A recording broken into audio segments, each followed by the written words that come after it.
خانم که آرایش میکنه با صدای بلند فریاد میزنه آهای مردم به من نگاه کنید، من نیاز به توجه شما دارم. آقا ببخشید میشه به من نگاه بکنید، من خودم رو دوست ندارم، من عزت نفس ندارم.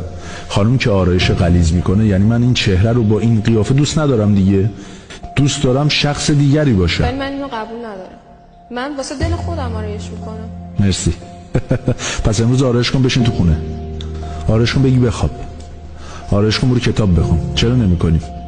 نه، من که رشد کردم نیازی ندارم برای دریافت توجه و احترام هر شخصی هر اقدامی رو بکنم، چون من از درون کامل و شایستم، چون خودم در درون خودم به خودم توجه لازم رو کردم و نیازهام رو پاسخ درست و منطقی دادم.